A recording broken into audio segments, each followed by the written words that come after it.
Welcome to The Standard in Vancouver. I'm Randall Mark. Tonight, the question about who was really behind the events of 9/11 continues to mount. The controversy around the events of 9/11 continues to gather steam. Although immediately dismissed by some, there are legitimate questions that have never quite been answered. Joining me to discuss some of these questions is Richard Gage. He's the founder of Architects and Engineers for 9/11 Truth. Welcome to the show. Thanks. It's great to be here. Got lots of show and tell here. We'll get into that in a little bit. We've got lots of time to really get into the issues. But let's start with this. You're an architect, and how did you first get involved in trying to challenge the traditional idea of what happened at 9/11? How did you first get interested in this? Well, first of all, I've been an architect for 20 years, worked on numerous different types of buildings, including steel-framed, fireproofed buildings. I was on my way to a construction site observation, and I heard on the radio 2 years ago the disturbing conclusions of a rather reluctant 9/11 researcher, David Ray Griffin. Okay. And this started me on a path that I changed my life. Like a religious experience almost. Yeah, I had never heard of an alternate theory to the World Trade Center collapses before. The official theory tells us that the planes entered these buildings, and shortly thereafter, due to fire, the structure was weakened and the building collapsed in a gravitational collapse down to the ground. Well, that's not what Dr. Griffin was talking about. He quoted 118 firefighters, for instance, who were talking about sounds of explosions, flashes of light, explosions visible around the buildings. On the bottom? At the top, where the jet plane impacts, okay, at the onset of the destruction of the Twin Towers. He talked These about are explosions that happened before the plane hit? Is that what they're claiming? Is that the claim? No. Although there are some, there's some evidence to actually support that as well. Oh, okay. We stick with the main event of the collapse of these buildings. So that, I'm a Reagan Republican. I have, this was quite a change of events. So you're not like a Democrat trying to, I'm going to hate on with Bush or something like that? No. Okay, so that's how you first, a couple of years ago, you got interested in this. You heard some theories. You said, this doesn't line up with what I've been told for all these years. Let's step back, and without getting into all the cards yet, but what for you is the most powerful evidence that you said, my goodness, the traditional arguments are not true? What was the most convincing one? It adds up. I would have to say it's the tons of molten metal, though, found by the ironworkers, the first responders, flowing like lava, they said, in the basements of all three World Trade Center towers. The number 7, Tower 7, is that the one you were? Yeah, the one that hardly anybody knows about because it hasn't received any play on the media. 47-story skyscraper collapses in about 6.5 seconds into its own footprint.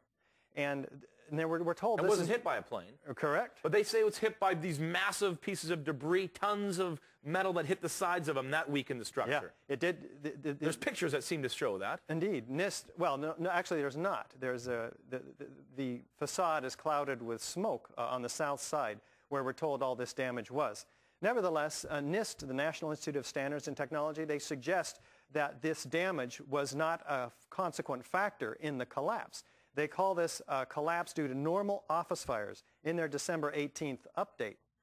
And we had an opportunity to present the evidence that we're going to be talking about today in that meeting. It's now a part of the official record. So this molten metal, that's the problem for you. Why is that a problem? Well, tons of it. Seen by the World Trade Center structural engineer, Leslie Robertson. He says as of 21 days after the attack, molten steel was still flowing.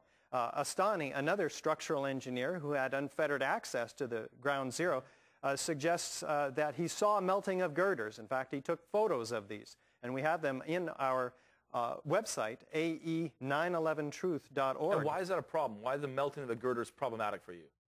Well, because the official story says these are normal office fires.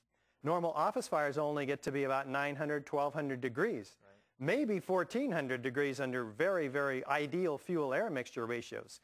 Guess what? Steel doesn't begin to melt until about 2,700 degrees, almost 3 times what we anticipate the temperatures of these fires were. That's Fahrenheit, 2,700 degrees Fahrenheit. What about the jet fuel? Couldn't it heat it up the girders on impact to be hot enough to melt? The jet fuel is a hydrocarbon. Doesn't burn any hotter than desks, carpeting, chairs, 1,400 degrees. It was a spectacular blast. Most of it burned up outside. The rest of it was gone in 10 minutes. So we have fairly normal office fires, as it turns out, in the Twin Towers as well. Now, no office fire has ever brought down a skyscraper because these are steel-framed and fireproof skyscrapers, ever. And we have over 100 very large, very hot, and long-lasting fires in these steel-frame fireproof skyscrapers. So all of a sudden, the three worst structural failures in modern history occur on one day. And one of them, as you mentioned, wasn't hit by an airplane. So what? I mean, okay, let's stop for a second here. You're claiming, obviously, you're doubting what's going on. You're saying that they can't be hot enough to melt steel. Something else melted it. You're just, asking these questions as an architect. You think, who did this then? Well, we'll get to that. Okay. Because I'm very curious about that. Because where did the molten metal come from?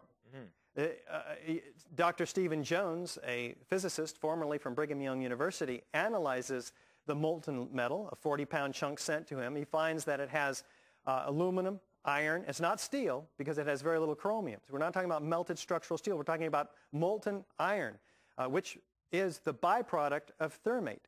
Thermate. Thermite.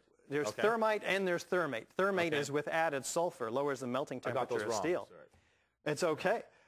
The point is that he finds the chemical evidence of thermate, iron, aluminum, sulfur, and manganese and potassium, and fluorine as well, in the ends of the beams, which the first responders and ironworkers said were dripping with molten steel. He finds the evidence of this thermite cutter charge used by the military. Okay, cutter charge. Now you're talking about something that's man-made. Let's get back to that right after this break. Possible man-made cutter charges, World Trade Center? We'll see right after this break.